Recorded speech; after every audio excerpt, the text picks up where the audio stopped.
Chapter 22. Steel is no stronger than the will of the one who wields it. Scottish proverb. Olivier dragged Beatrix into the great hall of the castle, with Guillaume following silently behind. When they reached the center of the room, Olivier shoved her forward, forcing her to advance toward the imposing high-backed chair that dominated the main table. Beatrix stumbled, barely managing to stay on her feet, narrowly avoiding falling onto the man who awaited her with an impassive expression. She swallowed a gasp of indignation, straightened with dignity, and smoothed her worn doublet with trembling hands before lifting her gaze to her host. Her heart skipped a beat, and a cold chill coursed through her veins. For a moment the shock stole her breath. The man before her was the spitting image of her late husband. But no, Arnaud was dead. She had seen his lifeless body with her own eyes. And yet, the resemblance was terrifying. Bertrand Verneuil had the same sharp features, the same pale skin, the same jet-black hair falling in messy strands over his shoulders. And when their eyes met, Beatrix felt an even deeper shiver. He had those same dark eyes, beautiful, cold and cruel, that had haunted her in Arnaud. "At last we meet, dear cousin," Bertrand said in a deep, smooth voice, almost melodic. "Allow me to note that your appearance leaves much to be desired for someone of your lineage." Still shaken, Beatrix forced a bitter smile as she held her gaze high. "Your words wound me deeply," she replied in a soft voice laced with sarcasm. Olivier, still standing beside her, raised his hand to strike her for her insolence, but before he could act, Bertrand's icy voice rang through the hall. "Do not touch her." Even Beatrix flinched at the command. She glanced sideways at Olivier, and saw him pale, and instinctively stepped back, clasping his hands behind his back in a gesture of submission. "Afraid I'll die before you can kill me yourself?" Beatrix asked boldly, determined not to be cowed. Bertrand slowly raised his silver goblet, took a sip of his liquor, and studied her with unsettling calm. "And what makes you think I intend to end your life?" he asked with calculated indifference. "I was sentenced to death after fleeing your cousin's castle. Has that verdict changed in my absence?" He gave a smile that never reached his eyes. "Your sentence is mine alone to give. I alone will decide your fate, in the time and manner that please me most." A shiver crept down her spine. Arnaud had been a monster, but his cousin Bertrand seemed an even greater threat. He wasn't just cruel, his cold, deliberate nature made him far more terrifying. Guillaume, who had remained in the background until then, stepped forward cautiously. "My lord," he said respectfully, "I was informed there was a reward for capturing this woman. Is it true?" "Of course," Bertrand replied with an absent air. "A man must attend to his business before indulging in his pleasures." Beatrix felt a knot in her stomach at the sound of that word, pleasures. His voice was light, but the meaning struck her as deeply unsettling. A servant with an impassive expression rose from his seat, and silently left the hall. He returned shortly after with a small sack of coins, which he handed to Guillaume. Beatrix noticed the man didn't dare check the contents, understanding that defying Bertrand's will could come at a steep cost. As Guillaume turned to leave, his eyes met Beatrix's for a brief moment. She saw in his face the same hesitation she had sensed back in the forest, but after an instant of doubt he looked away and walked out without a word. Olivier still lingered, as if waiting for a signal to claim his share. "You'd best hurry to catch up with him, Olivier," Bertrand remarked with a chilling smile. "Guillaume might forget to share the reward." Without needing further encouragement, Olivier left at once. Bertrand then cast a glance at his lieutenant, the towering Amaury, who remained at his place to the right. "How many do you think will survive the dispute over the bounty?" he asked casually. "Half," Amaury answered in his gravelly, rasping voice, barely more than a whisper. Beatrix glanced sideways at the broad-shouldered man with a face like stone, wondering what could have led him to become the loyal shadow of a man like Bertrand. "His voice was damaged forever when my father tried to strangle him," Bertrand said, noticing her curiosity.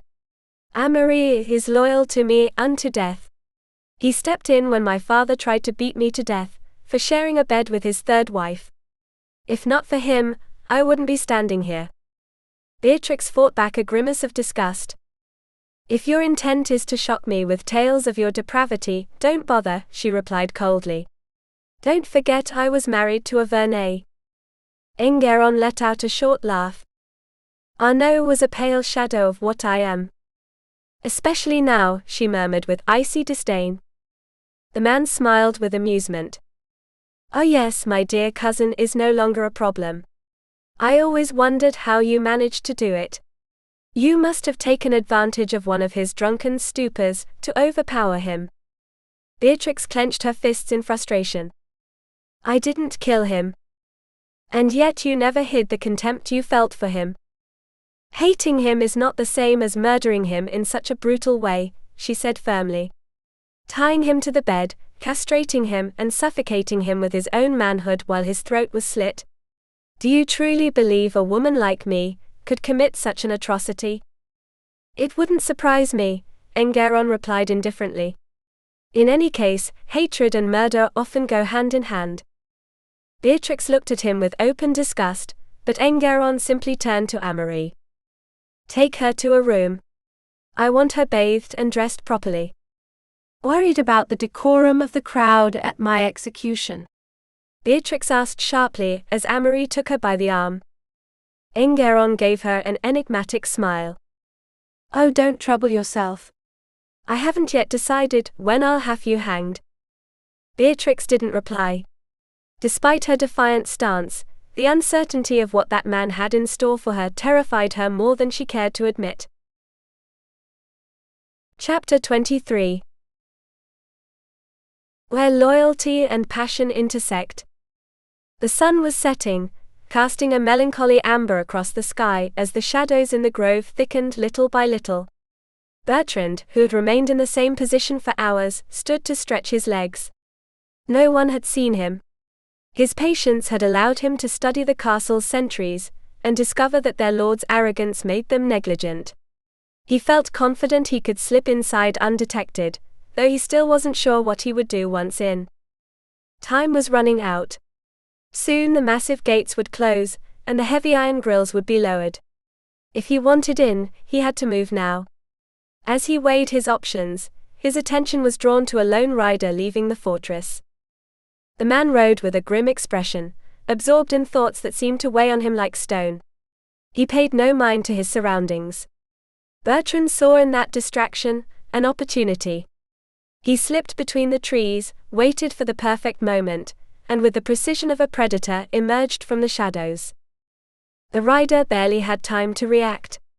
Bertrand tackled him off his horse in a clean strike, and before the man could recover he pinned him to the ground, pressing the blade of his dagger to his throat. The man showed no fear.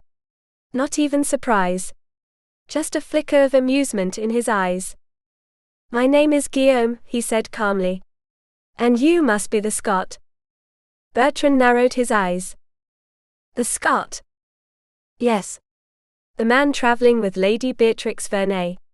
Everyone's heard of you. I was surprised to find her alone.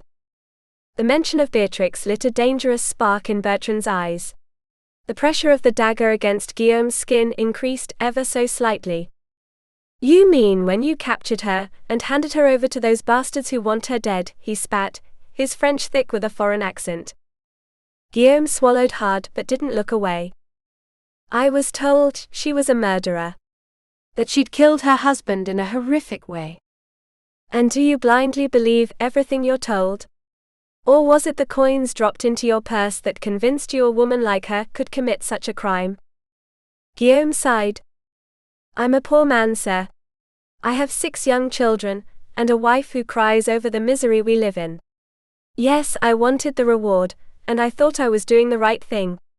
Capturing a murderer and turning her into justice is not a vile act. Bertrand studied him with a hard gaze. Slowly he withdrew the dagger and stood, never taking his eyes off the man. Guillaume was right about one thing: chasing down a woman accused of murder was not a crime. He had no reason to doubt the word of the nobles, who offered the bounty. But Bertrand sensed that the man before him was beginning to regret his choice. Did you hurt her? He asked, his voice edged with distrust. Guillaume shook his head. No. I didn't even draw my sword. I made sure she was captured alive. But she was armed. There was a brief skirmish. I thought I could disarm her easily. One of the men with me stepped in before the duel was over. So it wasn't you who injured her? No. But that man struck her hard on the back of the head. Then slapped her again later. Bertrand muttered a curse under his breath. His fingers curled tightly around the dagger's hilt. I get the feeling you've realized your mistake, he said, watching him closely. Guillaume lowered his gaze to his leather pouch. When I saw her so small, so fragile, I started to doubt. But what truly changed my mind was the way Enguerrand looked at her and spoke to her. Bertrand's face hardened. Who's Enguerrand? The lord of the castle. Her late husband's cousin. You don't think he believes she's guilty? Guillaume gave a bitter laugh. I don't think he cares. Not about justice, not about truth, not about his cousin's death. He just wants to toy with her before he hangs her. For a moment Bertrand's world darkened. He drew a deep breath, trying to contain his fury. First, Beatrix's husband had tormented her without mercy. Now his cousin planned to do the same. You're going to help me get her out of there, he ordered, before Guillaume could respond. The other man hesitated. Sir, He didn't finish. Bertrand grabbed him by the front of his tunic, pulling their faces close until their eyes were locked. You're going to help me, he said, voice like steel. That woman would rather face the gallows than what that bastard has planned for her. Anya Verneuil raped and beat her until she nearly broke. And Beatrix didn't kill him, though she had every right to. Guillaume turned pale. A husband can't rape his wife. Bertrand cut him off with an icy stare. Don't be naive. If a woman says no, it means no. Her will must be respected. Whether it's her husband or anyone else. A heavy silence settled between them. Guillaume seemed to wrestle with himself. At last he sighed with resignation. I don't condone it, he admitted quietly. But I don't know how I can help you. Tell me where they're keeping her. In Enguerrand's chamber. He ordered her to be bathed and dressed in proper clothes. Bertrand went pale. If they'd locked her in a tower, it would have been easier. How am I supposed to reach his rooms without being seen? Guillaume gave a crooked smile. There's a hidden passage. Enguerrand thinks no one knows about it. But servants are neither blind nor deaf. Bertrand handed him his wineskin. I suspect one day he'll die in that secret place of his, betrayed by the very ones who serve him. But tonight he's still alive. And Lady Beatrix is still his prisoner. Guillaume took a long drink, then wiped his mouth with his sleeve. Come with me. I'll show you how to reach his chambers unseen. If it's so easy, why didn't you do it yourself? Because some things I can only bring myself to do with a dagger at my throat, Guillaume replied with a grim smile. Bertrand looked at him for a moment before nodding. He didn't fully trust the man, but he had no choice. If he wanted to save Beatrix, he had to take the risk. The moment he stepped across the threshold, a shadow in the gloom, Bertrand saw the scene unfolding on the bed. It took every ounce of his willpower not to rush immediately at the man who dared lay hands on Beatrix. With each silent step he could feel her anguish, her effort to appear brave when her fear was plain to see. Her fists were clenched at her sides so tightly that the blood had drained from them. They looked like marble in the flickering candlelight. Quiet as death, Bertrand crept forward, unsheathing his sword in a slow, precise movement, deadly in its intent. Tell me who would stop me, Enguerrand boasted, his voice thick with smugness. The cold steel touched the space between his shoulder blades before any answer came. Perhaps I could try, Bertrand whispered, his tone like ice. The man above Beatrix froze instantly.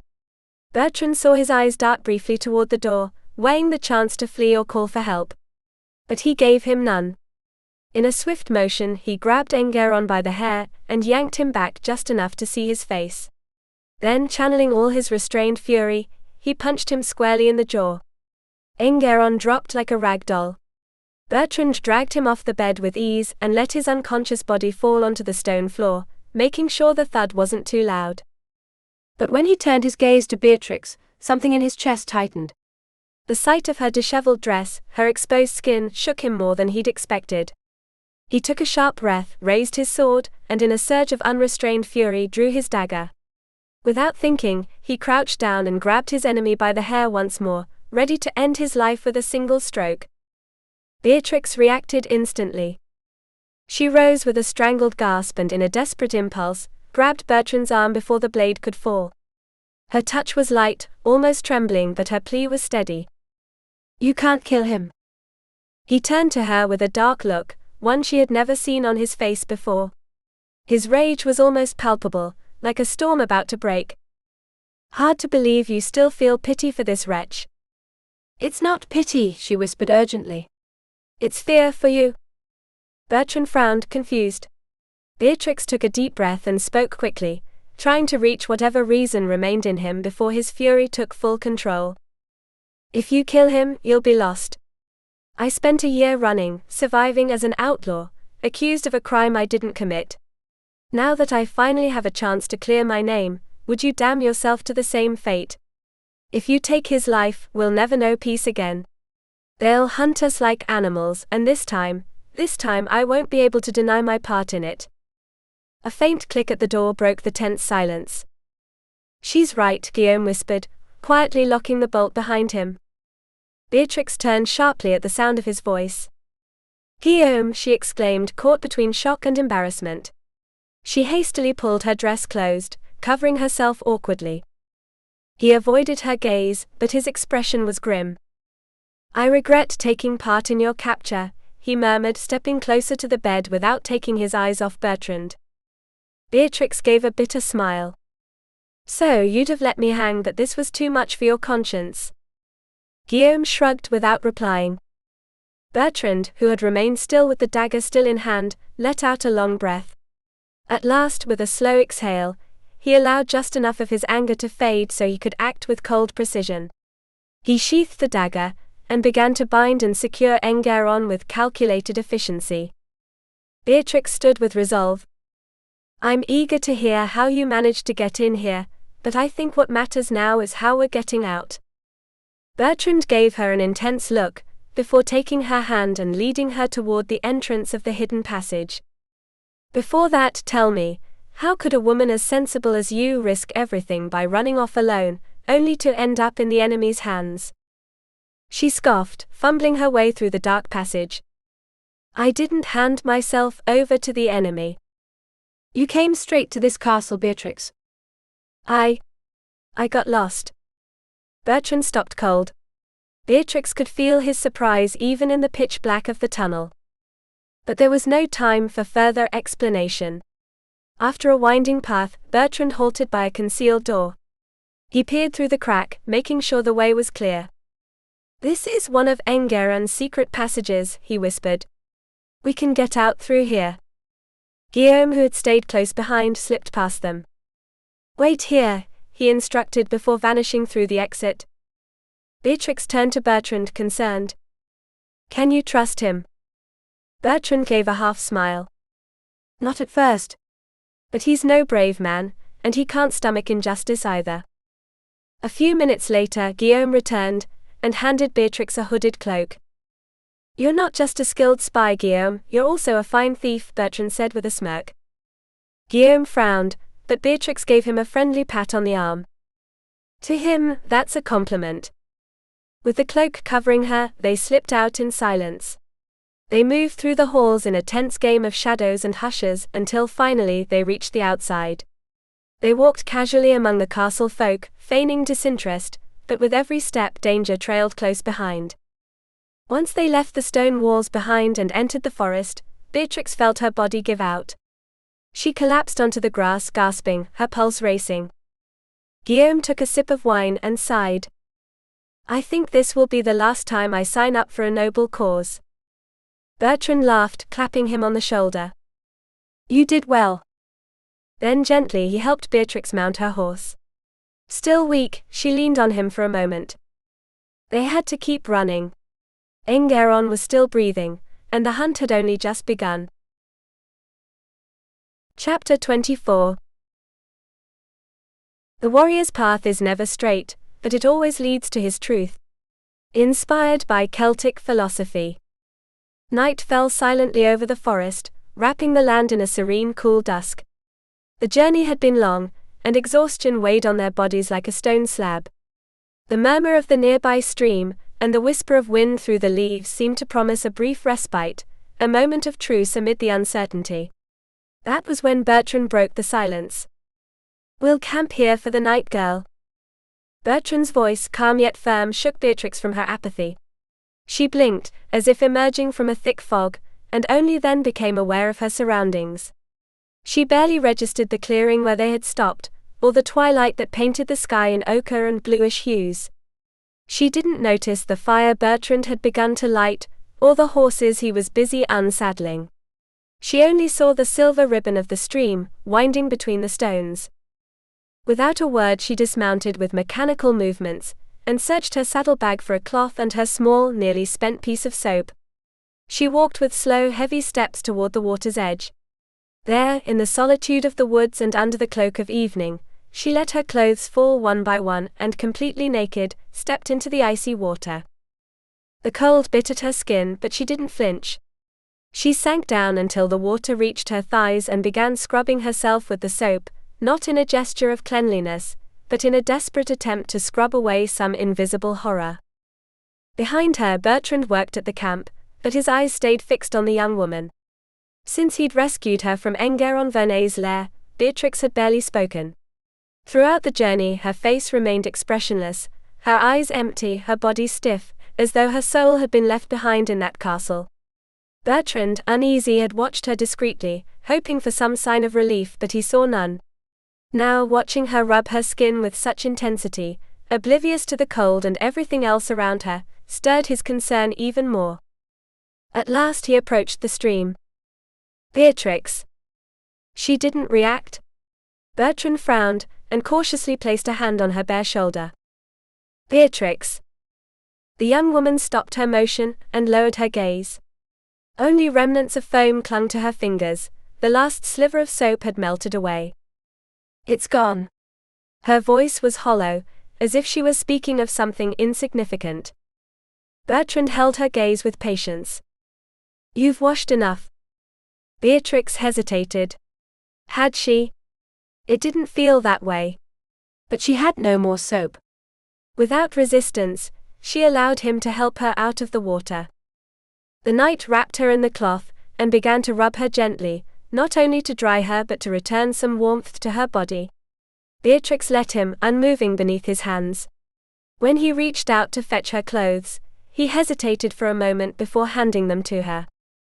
"They don't bother me," she murmured. Bertrand raised an eyebrow. "I'm surprised Enguerrand found clothes in your size so quickly." For the first time in hours, Beatrix managed a faint smile.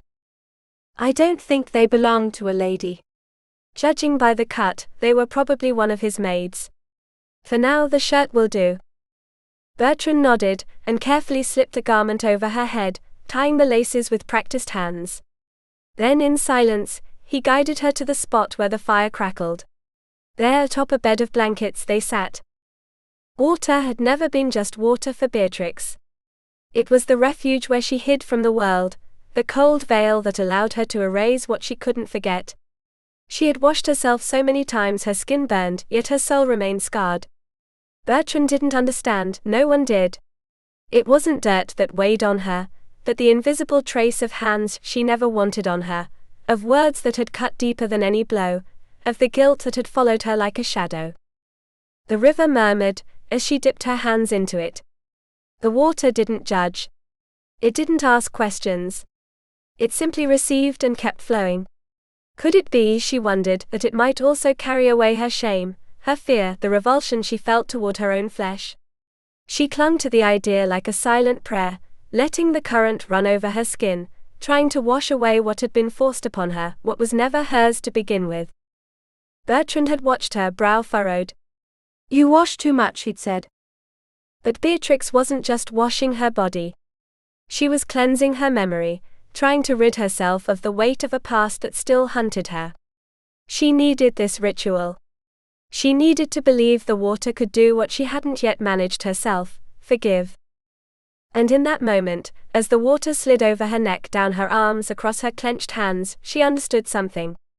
It didn't matter how many times she washed, if she kept carrying the fear inside. True cleansing wouldn't come from the river, but from the moment she chose to believe that what she suffered no longer defined her. That day hadn't come yet. But someday, when she returned to that same river, it wouldn't be to cleanse her past. It would be to let it go. Beatrix didn't lie down right away. She sat upright, her gaze fixed on the flames. Her expression remained tense, her mind elsewhere. Bertrand sighed and, after a moment's hesitation, decided to speak. "Did he hurt you, Beatrix?" She didn't answer right away.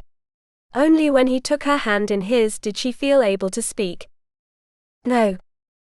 The word was short, but it sounded honest. And yet, her body language betrayed the calm in her voice. Bertrand didn't press her, but he watched her, worried. "Thank God," he murmured, gently squeezing her hand. "I was afraid you'd suffered while I was out there in that damned forest, trying to find a way to reach you." Beatrix lowered her eyes. "You got there in time. Enguerrand only touched me." Her lips twisted with disgust. "I let myself be more afraid than I should have been." Bertrand said nothing. He didn't need her to explain how much fear she had felt. "Still, if you hadn't come..." Beatrix paused and drew a breath. "You would have saved me anyway. From the gallows. And that's no small thing." He smiled gently, but his expression darkened when he looked into her eyes. "You didn't think I'd come for you." Beatrix looked away. "I didn't expect you to." "Because you ran from me in the middle of the night." She sighed, as if hoping to avoid the conversation, but Bertrand wasn't going to let it go. "I thought you'd be safer that way," she finally admitted. "Every day the pursuit grew more intense. I didn't want to keep putting your life at risk." "And you thought leaving me to my fate in the dark was safer?" Beatrix narrowed her eyes and crossed her arms. "You said it yourself, we were getting close to Verneuil territory. The port would be crawling with their men. Suddenly, everything felt impossible." Bertrand exhaled through his nose. "Maybe so, but tell me, my beautiful fugitive, where were you headed?" Beatrix frowned. "To my cousin Heloise." Bertrand raised an eyebrow. "But Heloise doesn't live anywhere near Verneuil lands." Beatrix stayed silent. Bertrand gently took the pendant hanging from her neck, and studied it with a furrowed brow. "It's a miracle no one's stolen this. I always hide it under my clothes. Enguerrand didn't see it, and if he did, he didn't care." Bertrand let the medallion fall back onto her chest, and looked at her intently. "If Enguerrand didn't hurt you, then tell me, Beatrix, why were you washing yourself like that?" She closed her eyes for a moment. When she opened them, her gaze was clouded. "Because he looks too much like Arnaud," she finally said. "For a moment, I thought I was seeing a ghost." Bertrand said nothing. He simply slid a hand across her back, and pulled her gently against his chest. "It's all in the past now, my beautiful French rose. He's nothing but dust and memory. If only it were that easy." And yet, in that embrace, the shadow of horror faded just a little. They stayed like that, wrapped in each other's arms, their hearts still beating in unison. Beatrix pressed closer to him, seeking his warmth, resisting the moment when reality would come back to claim her. A soft murmur escaped her lips as he, gently, shifted just enough to pull the blanket over both of them. "Did it help you?" Bertrand asked softly, his lips brushing her forehead before drawing her back to his chest. She laughed quietly and nestled deeper into his embrace, finding in his closeness an unexpected refuge. Maybe she should have been unsettled by how well he understood her, how easily he seemed to guess every thought, every feeling that crossed her mind. But she wasn't afraid, only deeply certain she could tell him anything without needing to choose her words carefully. Only one thing unsettled her, the suspicion that Bertrand could read her heart more clearly than she dared to admit, that he could see the love pulsing inside her even as she refused to acknowledge it. Yes, it helped, she whispered at last. Then, with a trace of unease, she added, I didn't want you to feel used. He smiled, sliding his fingers through her dark curls with an almost reverent tenderness. If this is the only way you ever use me, feel free to do it whenever you wish. Beatrix let out a soft giggle, charmed by both his words and the warmth in his voice. But then he grew more serious, though the affection in his eyes still shone just as brightly. To be honest, Bertrand continued, I think I was using you too. I want to erase every last trace of that bastard from you. I want you to forget every memory, every feeling he left behind. And yes, I want to replace his mark with mine. He fell silent after his confession, watching her, waiting for her reaction. When Beatrix simply smiled and placed a kiss on his cheek, something in him relaxed.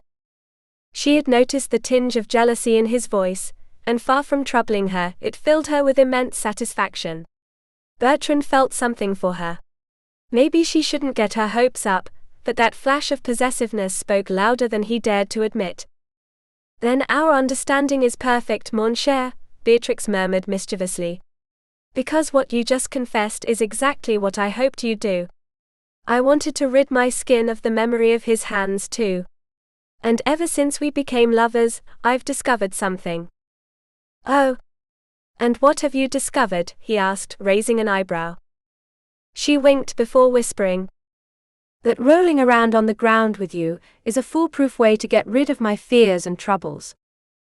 Bertrand burst into laughter, and gave her an exaggerated mocking bow.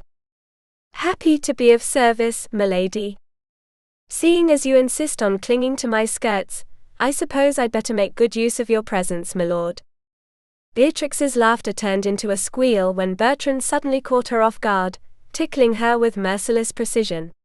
She squirmed between fits of laughter, trying to escape his hands, but he gave her no quarter until, breathless and weak, she collapsed into his arms in surrender. Exhausted, she nestled against his chest, feeling sleep begin to wrap around her. She tried to fight it, resisting the weight on her eyelids, but a yawn betrayed her. Sleep, my love, Bertrand murmured, stroking her hair.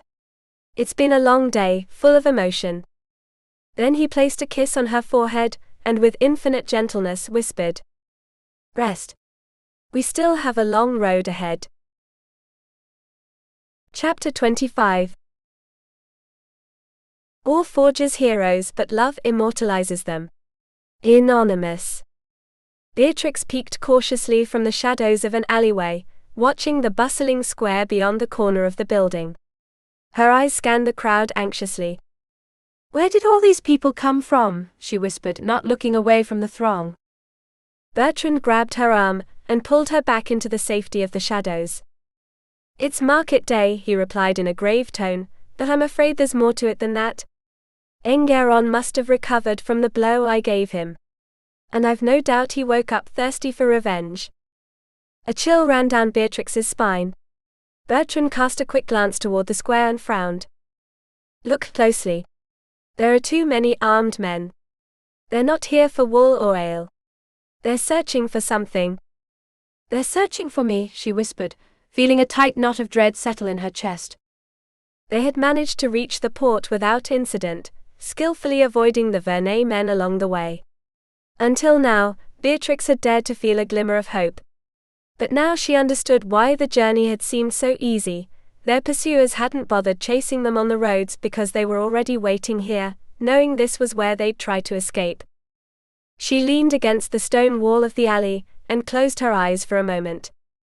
How can they be so sure we plan to leave by ship? She asked softly. Bertrand leaned beside her, arms crossed in thought. It wasn't hard to figure out. Once they learned you were traveling with a Scot, they could guess our destination. I foresaw it myself, but I didn't think they had enough men to cover every port in the region. Beatrix let out a slow breath. Can we avoid them? Trick them somehow? Bertrand shook his head. I don't think so. And we can't linger here too long. If we don't find a ship to take us to Scotland soon, we'll be trapped. The Verneuil men know that too, don't they? Of course, Bertrand replied with a bitter edge. That's why they're watching the docks and the taverns more closely than the rest of the city. So, does that mean we need to find another port? We could try, but I doubt it would be any better. We'd have to cover long distances, with no guarantee of finding a less guarded place. And there's no certainty that any other port has ships bound for Scotland. No, this is still our best chance to leave. Silence fell between them. Bertrand frowned, staring at the muddy ground of the alleyway, lost in thought. Beatrix didn't want to interrupt. She knew he needed to think without distractions. All she could do was hope he'd find a solution soon, because the idea of fleeing for months, hiding like a fugitive in enemy lands, was unbearable. She brushed the dust off her clothes absent-mindedly, and for the first time in days, regretted not being able to dress as the lady she was. She was tired of pretending to be a boy. She wished Bertrand could see her just once with the elegance that truly belonged to her, fine dresses, the bearing of nobility. It was a frivolous thought, she knew, but she couldn't help it. She turned to Bertrand, trying to chase away those vain ideas, and in that instant her breath caught in her throat. Two men had appeared at the far end of the alley, moving toward them with quiet intent. Bertrand, still deep in thought, hadn't noticed them. But Beatrix had. She saw the glint of the blades as the strangers drew their swords with unmistakable purpose. Without thinking, she elbowed Bertrand and drew her dagger. He reacted instantly, muttering a curse under his breath as he pulled out his sword just in time to block the first man's strike. The fight was brief. His opponent, though aggressive, turned out to be a terrible swordsman. They exchanged only a few blows before Bertrand brought him down with ease. Beatrix, her pulse still racing, focused on the second man. But he didn't move. He was tall and broad-shouldered, with a mane of reddish hair falling to his shoulders. He held his sword, but not in a fighting stance. Bertrand, wiping his blade on the fallen man's clothes, turned toward him cautiously. Something about the stranger's demeanor felt off. He didn't look afraid nor particularly hostile, just confused. That's when Bertrand noticed the embroidered crest on his tunic, and his expression changed. "You're Scottish," he said firmly. The man nodded. "I am. I recognize that emblem, though I can't recall the clan name." "Macduff." Bertrand's eyes lit up with a flash of recognition. "Ah, of course. I'm Sir Bertrand Sinclair of Torranmore." The man gave a small nod. "I know the region. Your name is well known among our people. I'm called Fergus, though I'm not nearly as famous." Despite the tension, Bertrand felt his instincts telling him to trust this man. Still, he forced himself to remain cautious. "Have you come to capture this lady, and hand her over to her enemies?" Fergus let out a huff. "I considered it for a moment, I won't lie," he admitted. "But only because this fool," he gestured at the corpse with the tip of his boot, "talked me into it. Still, I've lined my pockets with enough gold over the years fighting as a mercenary. I've no need for coin soaked in blood." Bertrand held his gaze, studying him. "You're a businessman. What would you want in exchange for helping us?" Fergus grinned slyly. "That magnificent grey mare of yours." Bertrand let out a short laugh. He knew Fergus wouldn't truly demand payment, but also understood that refusing the trade would be an insult. "If you help me get the lady and myself on a ship bound for Scotland, the mare is yours." Fergus nodded. "There's a ship leaving in a few hours." "I'll be on it myself. And I doubt my comrades would refuse to help a countryman, and a lady in distress. Even with the bounty on her head?" Bertrand asked cautiously. "Don't worry. They're men of honor. Stay here and wait." With that, Fergus disappeared around the corner. Beatrix, who had stayed silent until then, shot him a glare. "How can you trust him? You don't even know him." Bertrand sighed and slipped an arm around her. "I can't explain it, darling. I just do." Beatrix crossed her arms, clearly irritated. "What if he tells someone who does want the bounty?" "It's a risk," Bertrand admitted. "But this might be our only chance." She frowned at him. "And if he betrays us?" He gave her a small smile, and gently kissed her forehead. Then we fight. Like always. Beatrix walked with short steps, her fingers clenched around the folds of her disguise. She kept her eyes on the ground, as if doing so could hold back the thoughts pressing at her lips. She'd whispered them before, but now they returned with a weight she could no longer ignore. No, we can't, she finally said, without raising her gaze, as if saying it aloud would scatter the storm inside her. A sigh escaped her lips, barely audible, heavy with resignation.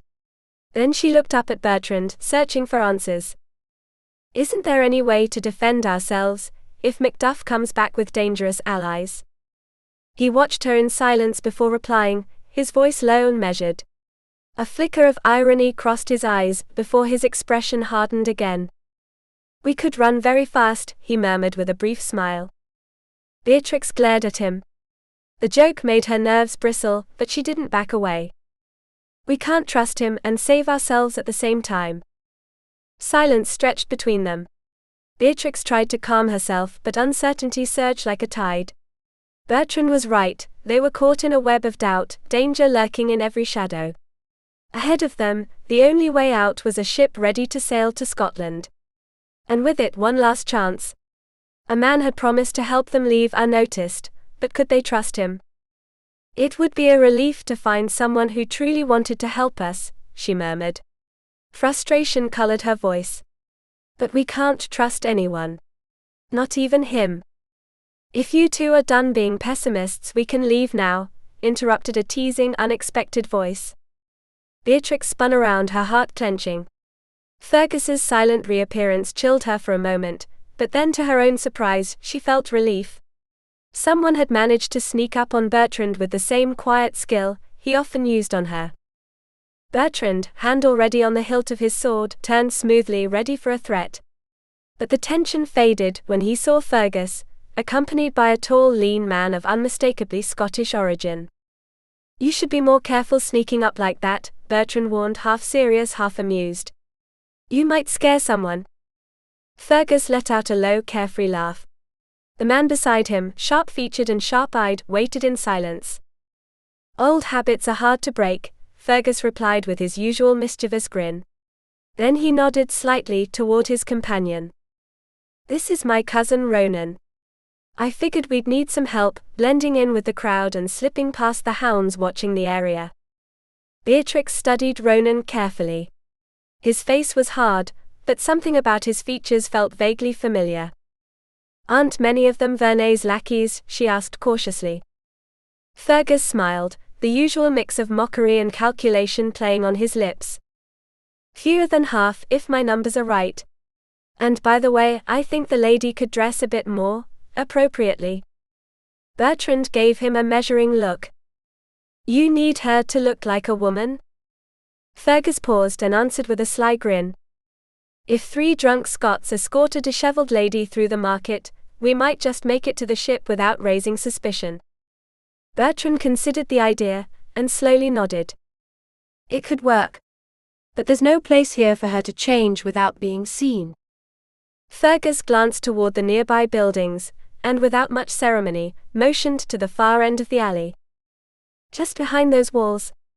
Everyone's in the plaza or the market. Beatrix, who had remained quiet, looked at the men with a tense expression. What if someone's still around back there? Fergus stepped forward, his tone more direct now. Your choice, lady. Discretion or your life. Beatrix swallowed hard. She was used to impossible choices. If someone holds up a blanket, I think I'm small enough to hide, at least a little.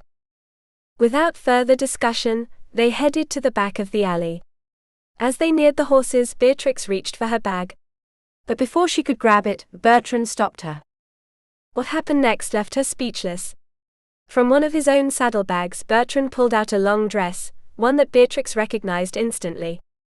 Why do you have this? She asked, stunned, brushing her fingers over the still perfect fabric.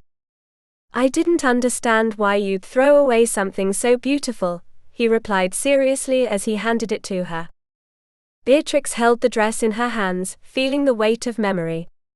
A knot of surprise tightened in her stomach. This This is the same dress we buried near the river, isn't it? Bertrand nodded silently. Chapter 26. No wind is favorable for one who doesn't know where he's going. Seneca. Beatrix shuddered at the damp moss seeping through her dress, but made no move to get up. Her body was exhausted, and so was her spirit. 3 days of travel had been enough to break her strength, leaving her unsure she could go on. She looked out at the Scottish port with a mix of relief and apprehension. She had escaped France, but her fate was still uncertain. "Girl, you're going to get soaked and filthy if you keep sitting there," Bertrand warned, impatience flickering across his face. Beatrix looked up at him, then at the 2 Scots who had accompanied them, Fergus and Ronan. None of them seemed overly worried about her state, though to be fair they'd done what they could to comfort her during the journey. "I just need a moment to stay still," she replied, but allowed Bertrand to help her to her feet. "You'll find your balance again soon, girl," Fergus assured her with a crooked smile. "Great. And when will I find my stomach? I think I lost it a few hours after we left the French coast." Fergus and Ronan laughed, but Bertrand had the good sense not to. Beatrix flinched at the sight of the horses ready to ride. The mere idea of another long trip, even over land, churned her stomach. Still, she knew they had to leave the port as soon as possible. If the Verneuils had sent someone after them, this would be the first place they'd check. When Fergus and Ronan said their goodbyes, Beatrix, despite her weakness, stepped forward and thanked them in a faint voice. Her gratitude was genuine, as she impulsively kissed each of them on the cheek. Both men blushed like boys, and for a moment she forgot her own fatigue. Bertrand helped her mount. "We won't be riding for long, sweetheart," he said gently. "You don't have to apologize," she replied, trying to mask her exhaustion. "I know it's not wise to linger here." They left the port, and rode into the Scottish countryside. The damp air and chill breeze made her shiver, but it also cleared her head. Unlike the rocking of the boat, the horse's movement was something she was used to. For the first time in days, she felt a piece of herself return. They stopped at dusk in a sheltered clearing. While Bertrand tended to the horses, she gathered firewood and lit a fire. He handed her a piece of bread and cheese, along with a skin of wine. "A little food will help you recover." Beatrix took a long drink and nodded. "I already feel better. I was starving." "I could tell. You were awfully quiet." She smiled faintly. "Yes. I was remembering the last time I sat at a real table. Don't get me wrong. You've done your best to keep us fed, but it's been far too long since I've had a proper feast." Bertrand chuckled and wrapped an arm around her shoulders. "I get it. At my brother's house we eat like kings. If all goes well, you'll be sitting at his table within the week, surrounded by all sorts of delicacies." Beatrix felt a flicker of pleasure at the thought, but her worry lingered. She sighed, rested her head on her knees and spoke in a calm voice. "I'll be a burden to your family, Bertrand. I'm bringing them trouble that doesn't belong to them. They have no reason to risk themselves for me." "Don't worry so much," he said gently. "They'll stand by you because it's the right thing to do. Because what's happening to you is a wrong that demands justice. No one with a shred of sense could think otherwise.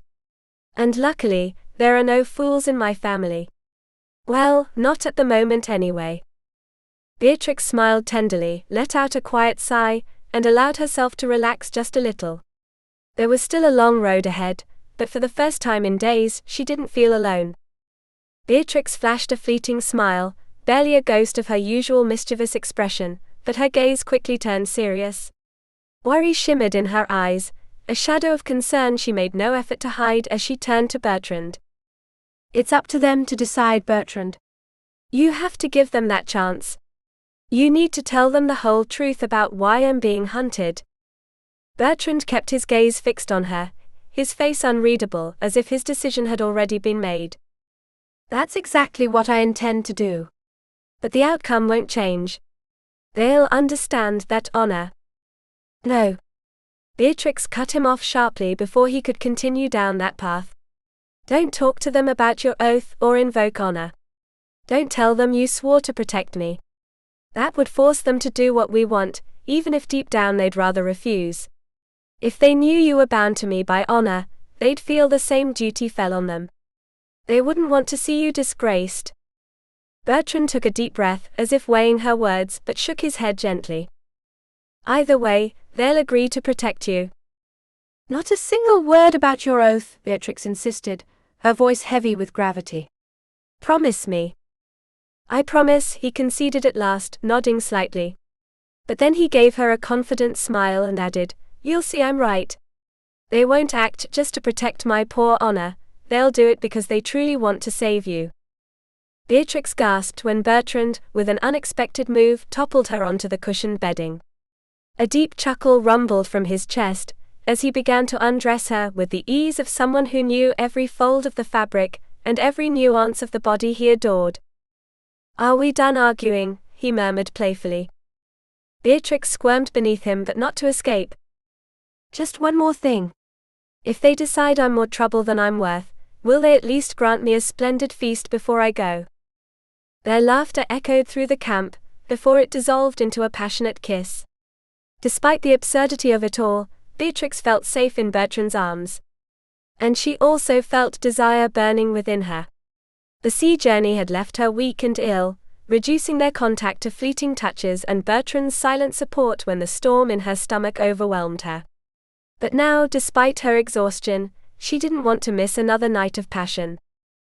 In Bertrand's arms, Beatrix expressed without words what she still didn't dare say aloud.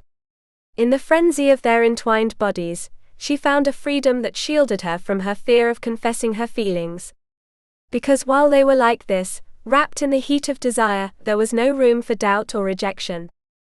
When they reached the peak together, Beatrix surrendered to the sweet weight of fatigue, and curled up against Bertrand's chest, savoring the warmth of his skin and the strength of his embrace. If desire was a sign of a man's love, then maybe Bertrand truly loved her. But it was a foolish hope. She knew well that for a man, physical passion didn't always walk hand in hand with deeper feelings. Still, if all she could ever be to him was an unforgettable lover, Beatrix clung to the idea that in his memories, at least, she would always hold a special place. Bertrand, for his part, couldn't sleep. He watched the woman in his arms, her face serene, her breathing in sync with his. Soon they would reach Torrenmore. Soon Beatrix would meet Lilias. The thought made his stomach churn. There was no way around it, he had to tell her before they arrived. Beatrix would find out sooner or later, and the last thing he wanted was to see her turn to ice when she learned the truth. Losing her was an unbearable thought. But telling her everything could be just as destructive. He felt like a coward.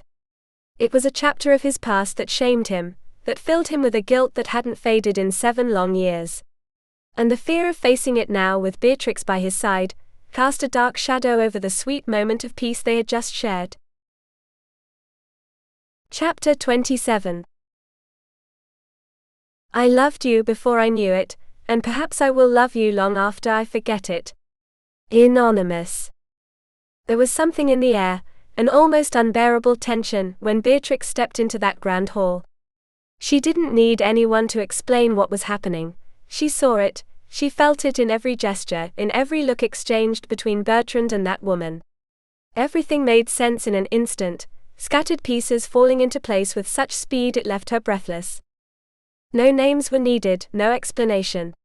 She knew it the moment Bertrand's hands trembled slightly as he embraced his brothers.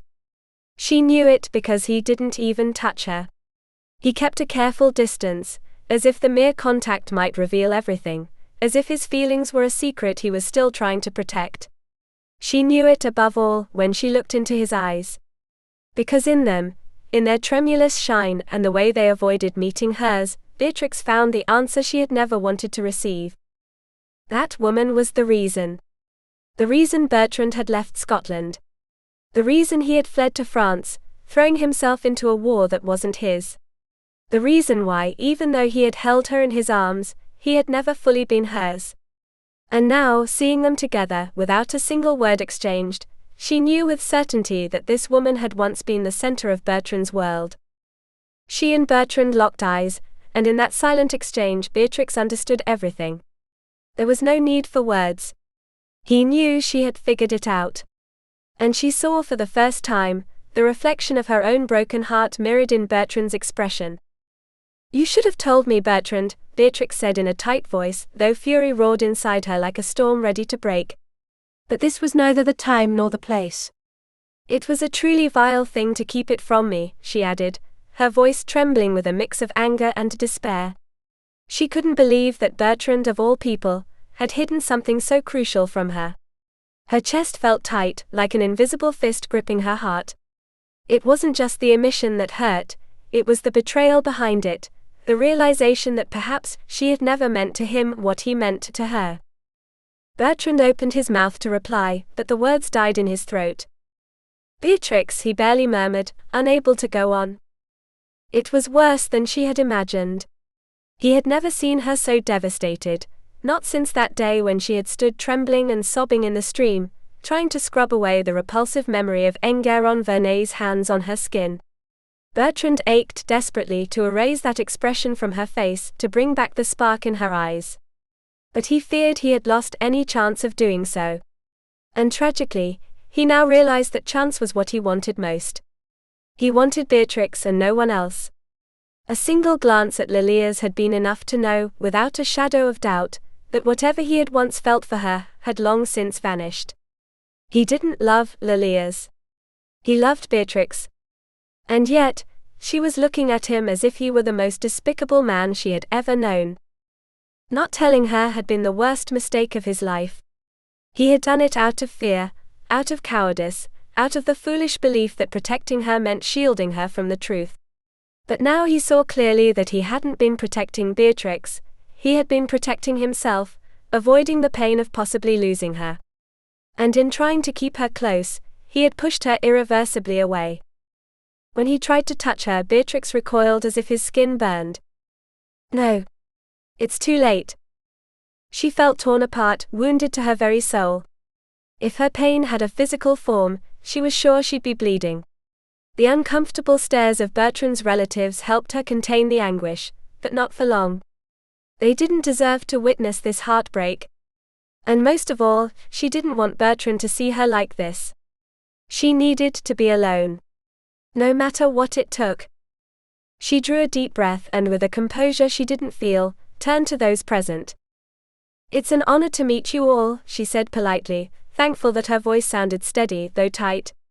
"However, if I may ask for your kindness, I would like to retire to a room. Perhaps take a bath and get some rest." "Of course," Lilias interjected, stepping forward with the authority of someone who knows her commands will be followed. She cast Bertrand a hard look, sharp as a blade, before taking Beatrix gently by the arm and leading her toward a sturdy-looking woman waiting at the base of the stairs. "Aveline, please take Lady Beatrix to a room and make sure she has everything she needs." Bertrand felt the knot that had kept him frozen finally begin to loosen, but as he took a step to follow Beatrix, Lilias blocked his path firmly. "I need to speak with her." For a moment he considered brushing his sister-in-law aside, but his gaze dropped to her rounded belly and he held back. Not only would it be disgraceful, but he also suspected Lilias was right to stop him. In that moment, Beatrix didn't want to hear a single word from him. "I think you should have spoken to her a long time ago," Lilias snapped. Then, with a gesture that brooked no argument, she took him by the arm and dragged him toward the large adjoining hall. "Now you'll talk to us." "Since when is Lilias the Lord of Torrenmore?" Bertrand muttered, glancing in confusion at his brothers, and at Gillies Buig as she herded them all toward the banquet table. Lilias paused for a moment, and shot him a stern look over her shoulder, as if questioning her authority was the last thing she'd tolerate.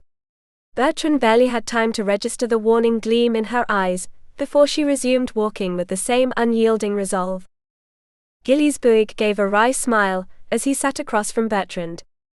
"Since the moment she first walked through the castle gates, I'm afraid. We were just too slow to realize we'd lost command." His tone turned more serious as he fixed his gaze on his brother. "I get the feeling you haven't handled this very well, lad."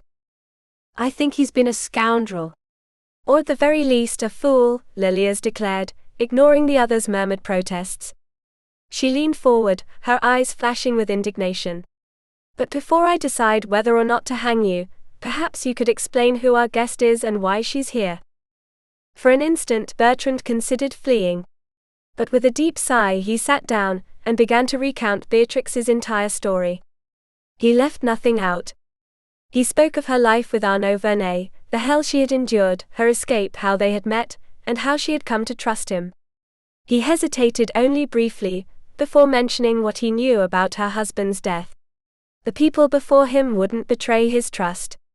And when he finished, he had no doubt they would do everything in their power to protect Beatrix from the Verneuils. When did you become convinced she didn't kill her husband? Gilles Bouygues asked with apparent indifference as he served himself some food. Bertrand met his gaze, admiring his brother's sharpness. It took me a while, he admitted. Then he explained how he had come to believe in Beatrix's innocence.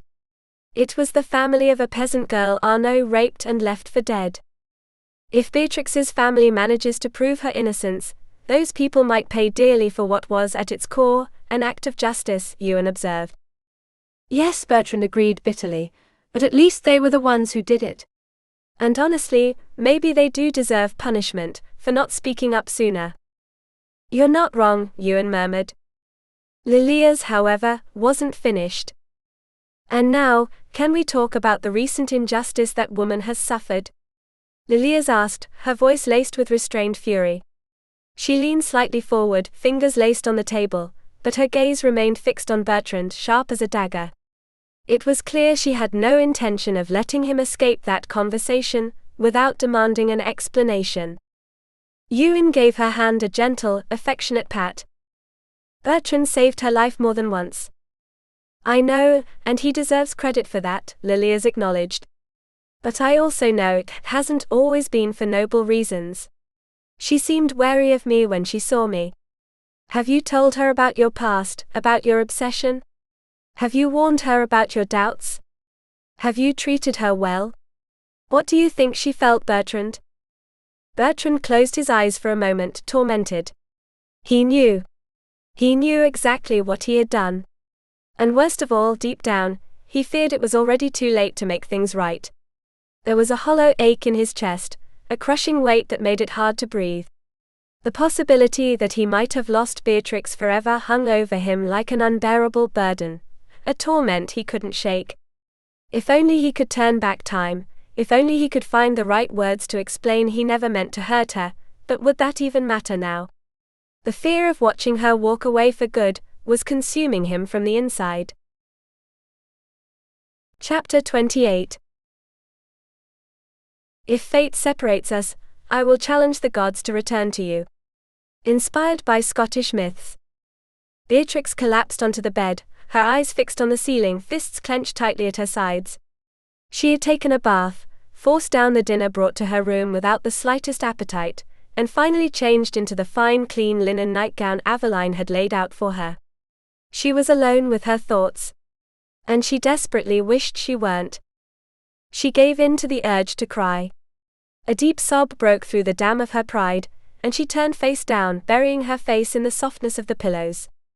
Hot tears spilled uncontrollably, soaking the fabric as her body trembled with silent despair. She cried until there was nothing left, until the fatigue drained her dry, leaving her hollow but not asleep, the ache in her chest still sharp and raw. She could hardly believe it.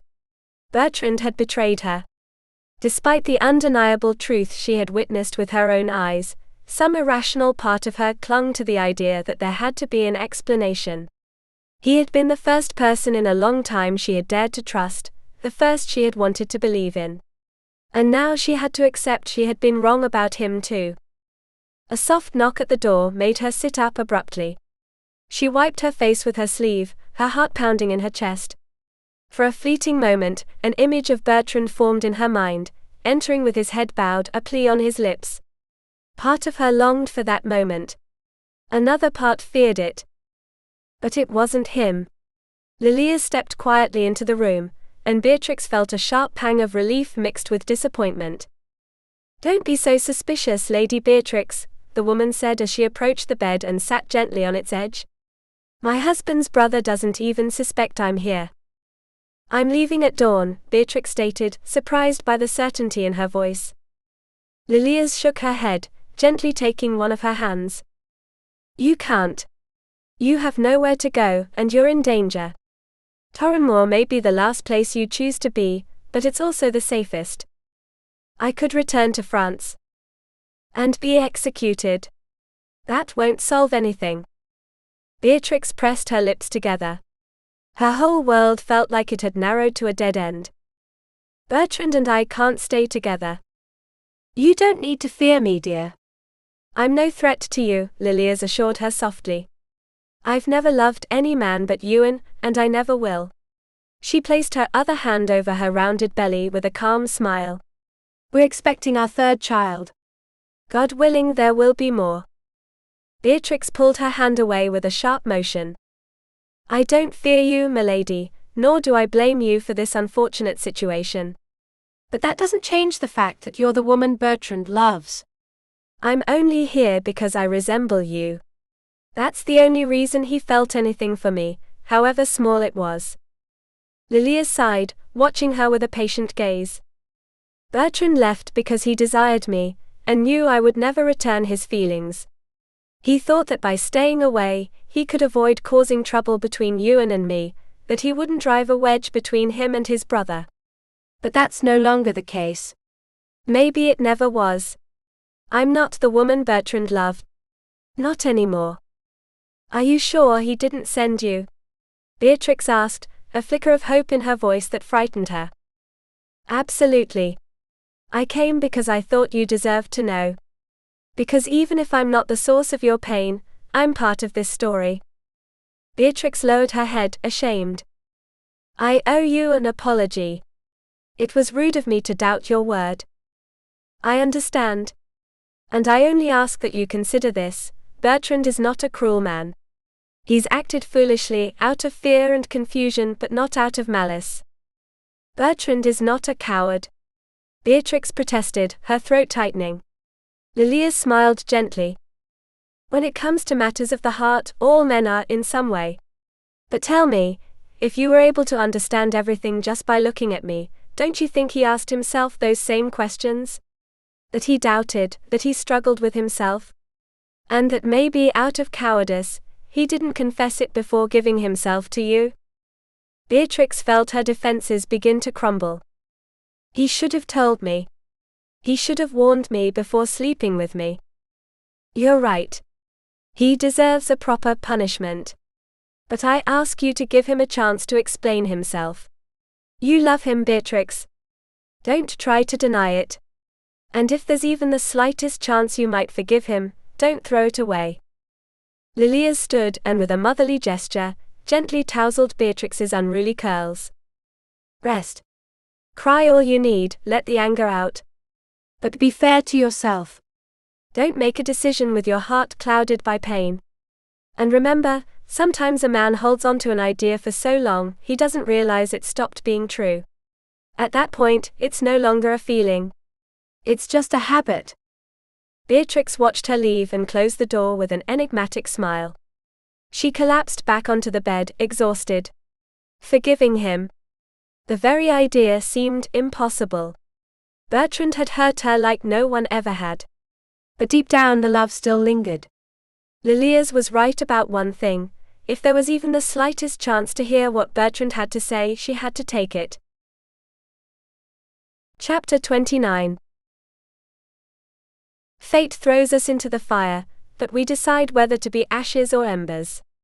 Inspired by Celtic proverbs. When Bertrand found her again in the garden, Beatrix was staring into the distance, her hands resting on the linen fabric she had been embroidering moments before. The breeze played with a few strands of her hair, and her expression, though calm, betrayed an internal struggle she could no longer hide. Deep in thought again, he said gently, settling beside her on the stone bench. Beatrix didn't answer right away. She only let out a soft sigh before turning to him, offering a faint smile that never reached her eyes. There's a lot to think about, she murmured. Bertrand tilted his head, watching her closely. He knew Beatrix well enough by now to recognize that this wasn't a casual remark. Something was truly troubling her. He steeled himself and reached out, covering her hand with his. "If that's the case, I want to hear it," he said.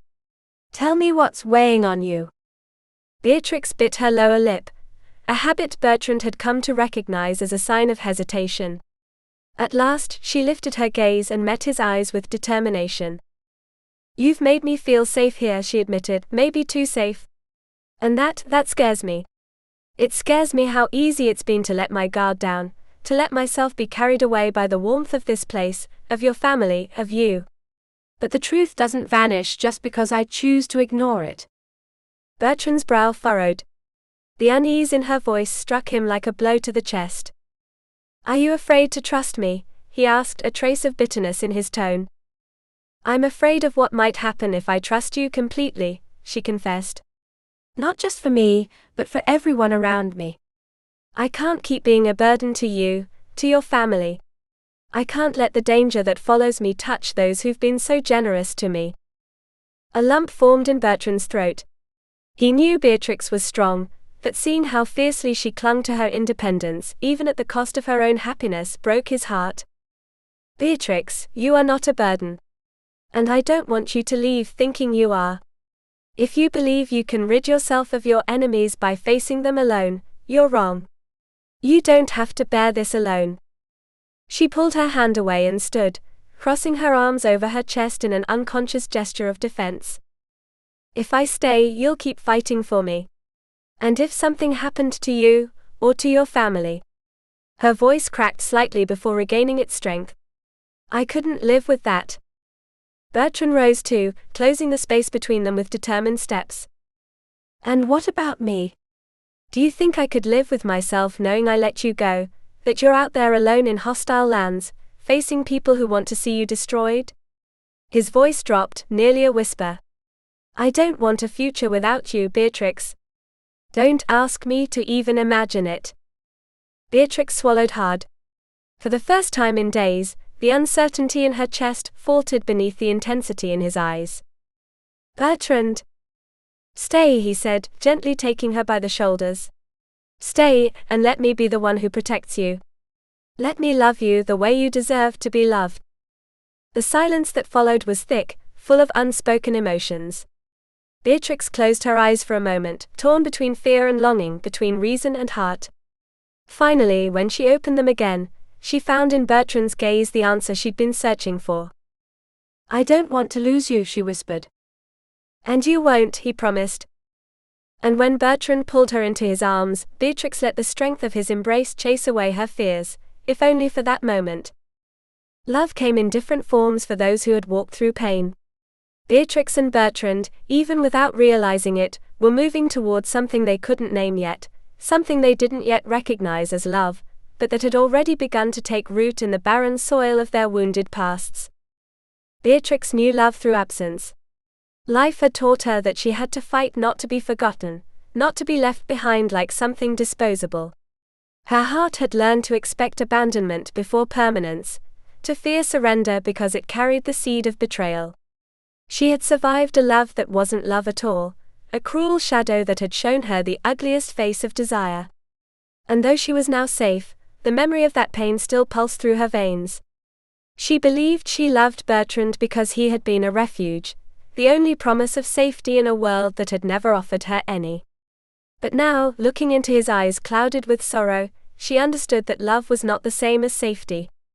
Love was a choice, not a hiding place from the past. Bertrand, on the other hand, had loved from a distance. For years he believed what he felt for Lilias was true love, a love that justified his choices, that had driven him to leave Scotland, to seek a cause in France, to lose himself in battles that were never his. But when he saw her again, saw the tenderness in her eyes as she looked at her husband, the quiet joy that motherhood had given her, he realized his love had been nothing more than an illusion. A dream he had fed for years, too afraid to face the truth, that his heart had been waiting for someone else, someone who didn't have the face of memory but the bright, defiant gaze of Beatrix. And yet, despite what they were beginning to understand, a crack still separated them.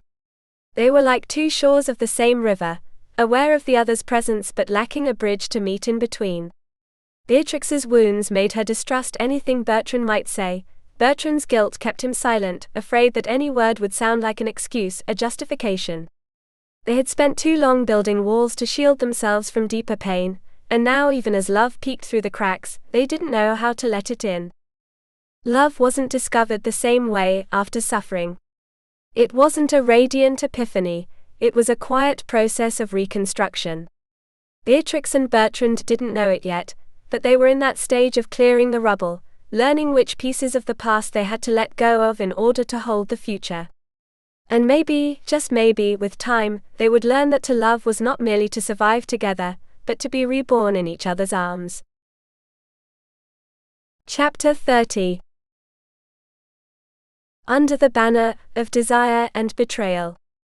The ease with which she managed to slip away from Torrenmore before nightfall surprised her. It also made her feel guilty, knowing she was taking advantage of the trust and friendship of the Sinclairs. Her only comfort was the certainty that she was doing it to protect them from whatever danger she might bring down upon them.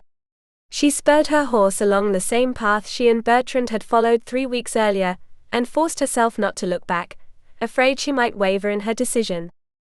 Night had already fallen by the time she reached the first village along the road. Perhaps it would have been safer to camp outside, but fear overwhelmed her. While fleeing alone through France, she had only slept in the woods when there was no other choice, and each of those nights had filled her with dread. Now I'm a thief too, she thought with shame, paying for a humble room at the inn with coins she had taken from Bertrand.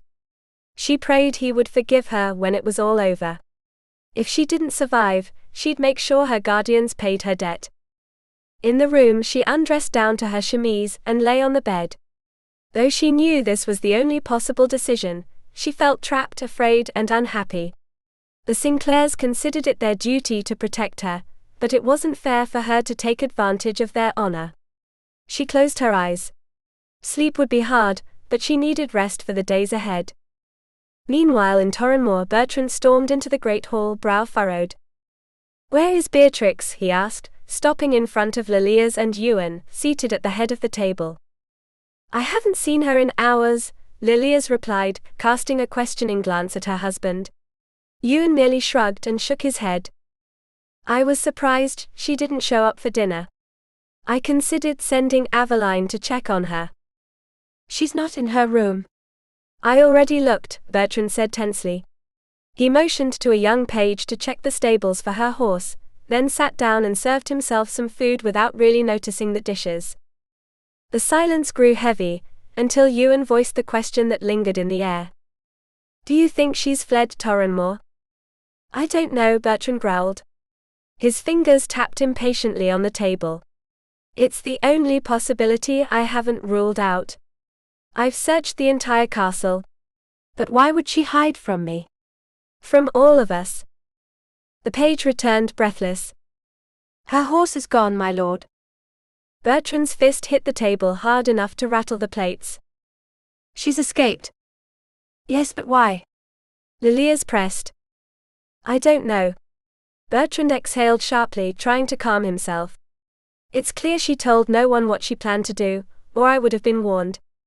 I can only guess her reasons." "Do you think her enemies reached Torrenmore and captured her?" Ewan asked gravely. "No," Bertrand said at once. "Beatrix wouldn't have let herself be taken without a fight. There are no signs of a struggle, and someone would have noticed strangers getting in and out with a woman against her will. It's unthinkable." Ewan nodded, considering. "Then you'll go after her?" "Yes, but I'll have to wait until dawn. I can't track her in the dark." Lilias shook her head, still bewildered. "It's madness. She was safe here. Why travel alone? Did she forget there are assassins after her?" "She didn't forget," Bertrand said seriously. "In fact, I think that's exactly why she left. Beatrix has never been comfortable accepting help, if it meant putting others at risk." "Oh," Lilias whispered, suddenly understanding. "I see. To her the threat is hers alone. If it falls on those she cares about, the only choice she sees is to leave, to keep them safe." Bertrand growled, recognizing the logic in her words though it pained him to admit it. If she had waited just one more day or spoken to me. He pulled a letter from his breastplate and laid it on the table. There's no more danger. She's been declared innocent. The true killers of her husband have been found and punished. It's over. Then you must find her quickly, Ewan urged. She may no longer be in danger from the Verneuils, but a woman alone on the road is vulnerable. I know. I'll find her and bring her back, Bertrand said with determination. And I'll make her listen, even if I have to lock her in a cell until she hears every word I have to say. The hours until dawn felt endless. He paced his room, cursing the sun for taking its time. When the first sliver of light broke over the horizon, Bertrand was already in the courtyard preparing to ride. Rurid, his younger brother, followed him out with sleepy steps. Are you sure you don't want me to come with you? No, Rurid. Go back to bed, Bertrand replied as he tightened the saddle. I could help you track her. It's not necessary. Her horse leaves a distinctive mark from a flaw in the horseshoe. I thought about changing it so no one could follow her easily, but now I'm glad I didn't. Rurid grinned knowingly. You just want to be the one to find her yourself. Bertrand mounted, and from the height of the saddle he gave his brother a crooked smile. Yes. I have a lot to say to that stubborn woman. And I'd rather do it alone. With a wave of farewell, he spurred his horse and passed through the gates of Torrenmore. But the confidence he'd felt when setting out quickly began to wane. Beatrix had already been alone for hours, exposed to whatever danger might find her. And even if he found her unharmed, he might have to face a hard truth: had she run from her enemies or from him? Chapter 31. A love marked by war. Beatrix looked at Bertrand with the same expression of disbelief, mirrored on the stunned faces of the two bandits. How did he always manage to find her at the exact moment, with almost supernatural timing? Relief washed over her, dispelling the initial shock, and she turned her attention back to the criminals. For a moment they hesitated, eyeing the newcomer warily, but then Malcolm began to retreat cautiously toward the trees. Andrew, realizing too late that his companion intended to abandon him, hurried to follow. Bertrand merely hinted at an attack, and the two cowards turned and bolted into the forest. Beatrix felt a twinge of frustration. While Bertrand inspired immediate fear, she seemed only to provoke mockery and disdain. Once the bandits vanished, she sheathed her sword with a sigh of relief. Beside her, she heard the familiar sound of Bertrand doing the same. When she turned toward him, her relief turned to alarm. He was furious. We're going back to the village. Now. Bertrand grabbed the reins of her horse, eyeing the animal's hesitant steps with a frown. Impressive. One night on your own, and you've already come close to being raped and murdered. And as if that weren't enough, you've hurt this poor beast. He's not hurt. Beatrix shot back, hurrying after him as he made his way toward the tree where he had tied his own horse. He just had a stone stuck in his hoof. He's sore, but he'll be fine. The look Bertrand gave her left her speechless. Despite her innate defiance, she knew arguing was pointless. Before she could protest, he lifted her effortlessly and placed her on his horse. Then he tied the injured horse's reins to his saddle and climbed on in front of her. Beatrix, who had half a mind to shout that he was a tyrant and had no right to force her to return, held back. The encounter with the bandits had planted a troubling doubt in her mind about her own judgment. As harsh and abrasive as Bertrand's words had been, they weren't far from the truth. She had barely been on the road for a day, and had already ended up in a dangerous situation. Maybe it really had been madness to think she could return to France on her own. During the ride back to the village, she tried to find arguments to justify her decision to leave, but her confidence had been shaken. She wasn't so sure anymore about the strength of her cause. When they arrived at the innkeeper gave them a curious look, as Bertrand requested the same room Beatrix had occupied hours earlier. He had likely drawn his own conclusions. She must be Bertrand's unruly wife, a woman who had run away from home. Beatrix nearly opened her mouth to explain the situation, but stopped herself. Explaining everything would be too complicated, and in any case the man would just think she was mad. As soon as they entered the room, she pulled away from Bertrand's hand and sat at the edge of the bed. He leaned against the thick wooden beam that supported the ceiling and watched her in silence. Beatrix felt a knot in her stomach. The way he looked at her made her feel like a mischievous child about to be scolded. "Where did you think you were going?" Bertrand finally asked, clearly struggling to contain his fury. When he had found her in the woods, he had been seconds from attacking with his sword drawn. But seeing her stand up to two scoundrels ready to fight a defenseless woman, but not a well-armed knight, had made him hold back. Still, the rage hadn't entirely faded. "I was going back to France," Beatrix replied, noticing how the anger slowly softened in Bertrand's expression. "Ah. So you've decided your life means nothing? Since suicide is a mortal sin, I suppose it seemed more sensible to run to people who would gladly kill you." Beatrix stiffened. He was keeping a lid on his anger, but she wasn't about to do the same with her tongue. "I want to go back and clear my name. I've let others speak for me for too long. I won't hide behind anyone anymore. It's time to face things head on." "And did you really believe the Verneuils would listen to reason?" Beatrix glared at him. He always found the flaws in her plans.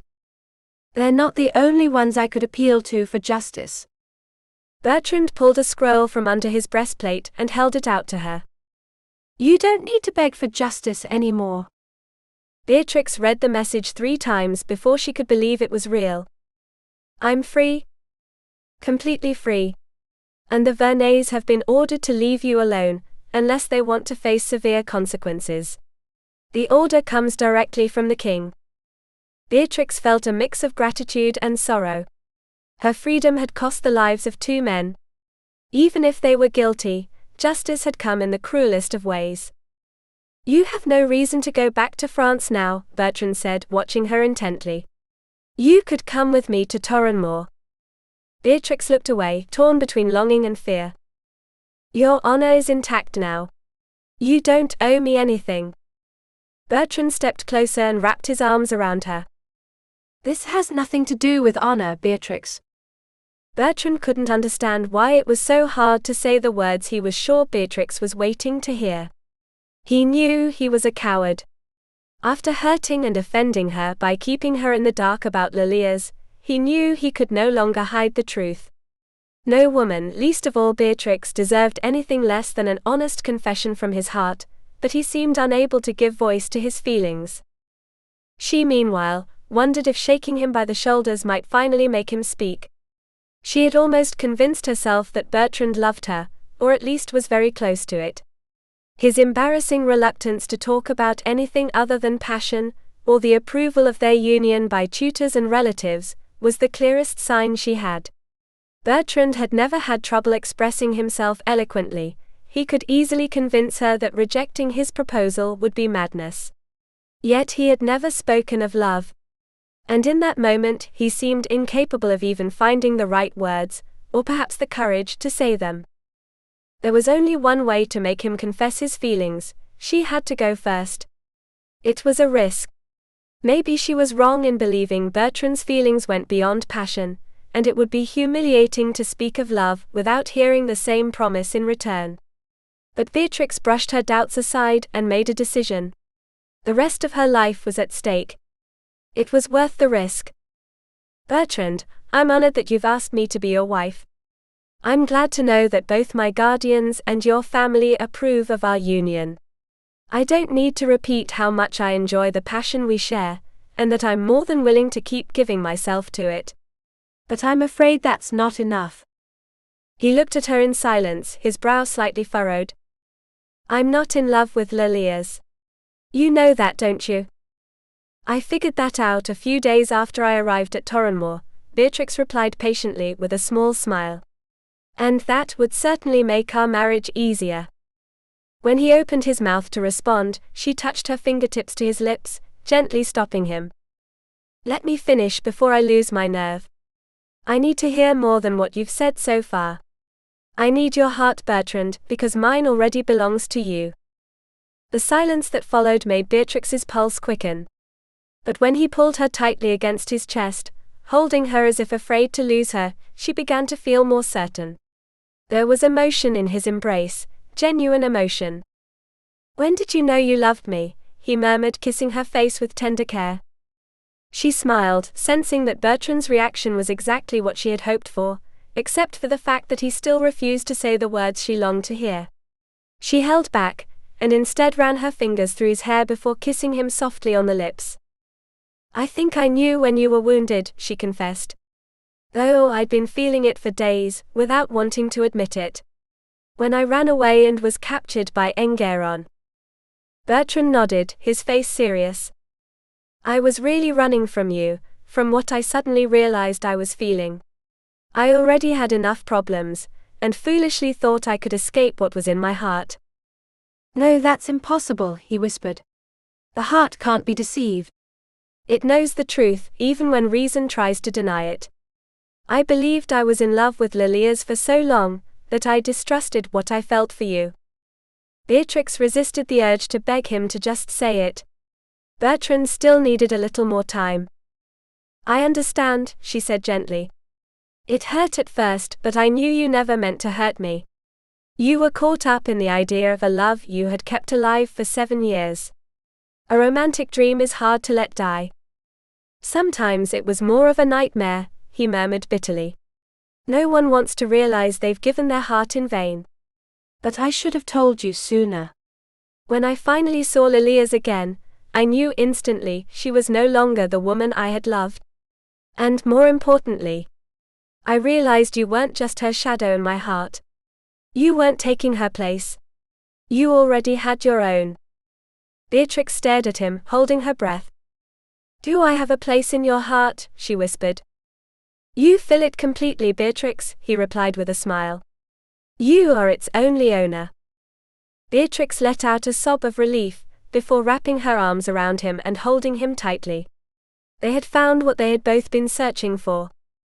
"I've been a fool and a coward, my love," Bertrand murmured. "I'm amazed you had the patience to love me." "Sometimes you gave the impression you were worth it," Beatrix teased, laughing when he gave her a gentle nudge. Bertrand cupped her face with both hands. "Well, now you're stuck with me, my beautiful French rose. I love you. And I can't seem to find the right words to describe how wonderful it is to know you love me too." Beatrix kissed him sweetly and rested her head on his chest. "We have a whole lifetime for you to find them," she whispered. Bertrand chuckled softly, then took the amulet she wore around her neck and kissed it with reverence. "Why did you do that?" she asked curiously. "You said your grandmother gave it to you as a talisman of good fortune." Beatrix smiled and touched the jewel with her fingertips. "And so it has been. I'm free and more importantly, I'm loved." "Oh yes. And I think I'll need a lifetime to show you just how much I love you." "You might," she said, a mischievous sparkle in her eyes, "but not as much as I love you." Bertrand looked at her with a crooked smile before leaning over her, resting on his knees. "Are you ready to fight for it?" "Of course."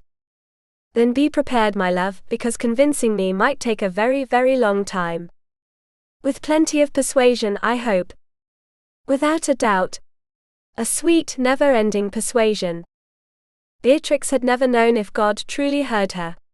She had prayed before many times with desperation and fear, like a child's plea still clinging to the belief in miracles. But the answers never came the way she expected. They hadn't saved her from slander, or humiliation, or the shadows that had loomed over her life.